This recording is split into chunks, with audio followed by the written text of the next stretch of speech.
আলাইকুম। Welcome back to my channel Ifa দ্বারা ইতি। কেমন আছেন সবাই? আলহামদুলিল্লাহ, আমিও ভালো আছি।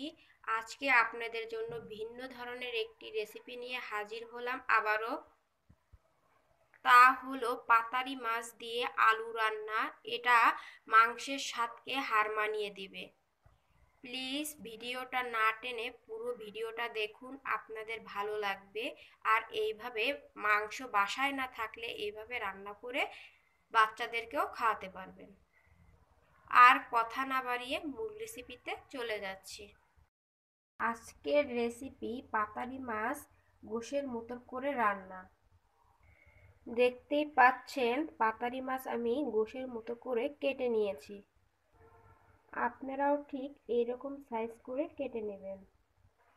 পাতারি মাছের জন্য আমি মশলা নিয়েছি গোলমরিচ 5 থেকে 6টা, বড় সাইজের একটি রসুন, 3টি বড় সাইজের পেঁয়াজ, জিরা 1 চা চামচ, শুকনো মরিচ 12 থেকে 13টা, এলাচ 5টা, লবঙ্গ 5 থেকে 6টা।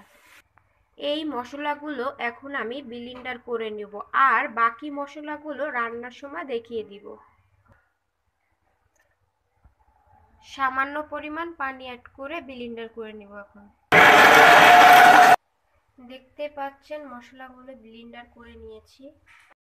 একটি কড়াই বসাই দিয়েছি, কড়াইটা একটু গরম করে নেব। দেখতে পাচ্ছেন কড়াইটা গরম হয়ে গেছে। এখন অ্যাড করব তেল পরিমাণ মতো।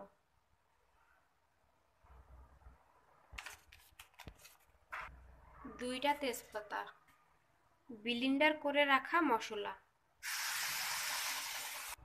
এখন মশলাগুলো ভালোভাবে ভেজে নেব যাতে করে কাঁচা গন্ধ না থাকে। লবণ স্বাদ মতো, হলুদের গুঁড়া 1/2 চা চামচ, ধনিয়ার গুঁড়া 1/2 চা চামচ। এখন ভালোভাবে মশলাগুলো একসাথে আবারও কষিয়ে নেব। আদা বাটা 1 চা চামচ। দেখতেই পাচ্ছেন ভালোভাবে কষানো হয়ে গেছে আর উপরে তেল ভেসে উঠেছে। উপরে যদি তেল ভেসে উঠে তাহলে ভাববেন ভালোভাবে কষানো হয়ে গেছে। এখন অ্যাড করব আগে থেকে কেটে রাখা পাতারি মাছ। এখন ভালোভাবে কষিয়ে নেব। কষানোর জন্য সামান্য পরিমাণে পানি অ্যাড করব। এখন ঢাকনা দিয়ে ঢেকে রাখব। এখন ঢাকনাটা তুলে নেব। দেখতেই পাচ্ছেন ভালোভাবে কষানো হয়ে গেছে। এখন মাছগুলো তুলে নেব। এখন আলু দিয়ে ভালোভাবে কষিয়ে নেব।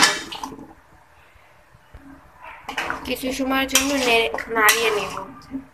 এখন ঢাকনা দিয়ে ঢেকে রাখবো 2 থেকে 3 মিনিটের জন্য। এখন ঢাকনাটা তুলে নেব। দেখতেই পাচ্ছেন আলুটা ভালোভাবে কষানো হয়ে গেছে।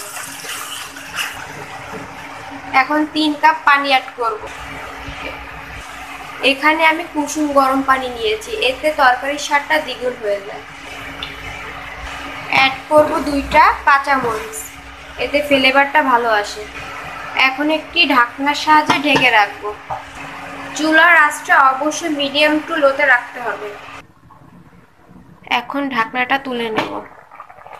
দেখতেই পাচ্ছেন বলক চলে এসেছে। এখন মাছগুলো দিয়ে দিব। এখন আস্তে আস্তে করে মাছগুলো দিয়ে যাব যাতে মাছগুলো ভেঙে না যায়। এখন অ্যাড করব টমেটো। আপনারা চাইলে এটা স্কিপও করতে পারেন। এখন আবারও ঢাকনা দিয়ে ঢেকে রাখবো কিছু সময়ের জন্য। ঢাকনাটা তুলে নেব। দেখতেই পাচ্ছেন রান্না হয়ে গেছে। এখন অ্যাড করব ভাজা জিরা ও গরম মশলার গুঁড়া 1 চা চামচ। রান্না হয়ে গেছে। এখন আপনাদেরকে সার্ভ করে দেখিয়ে দিচ্ছি। মাংসের স্বাদকে হার মানিয়ে দিবে এইভাবে পাতারি মাছ দিয়ে আলু দিয়ে রান্না করলে। একদম আজকে আমরা রান্না করলাম মাংসের মতন করে। এমন তরকারি হলে মাংস আর লাগবে না। এভাবে রান্না করলে আপনারা পোলাওর সাথেও খেতে পারেন, আবার সাদা ভাতের সাথেও খেতে পারেন। আমার ভিডিওটা যদি ভালো লাগে তাহলে বাসায় একবার হলেও ট্রাই করবেন আর আমাকে কমেন্টের মাধ্যমে জানাবেন আলু দিয়ে পাতারি মাছের রান্নাটা কেমন হয়েছে। প্লিজ আমার চ্যানেলটাকে সাবস্ক্রাইব করুন, লাইক করুন, শেয়ার করুন। আল্লাহ হাফেজ।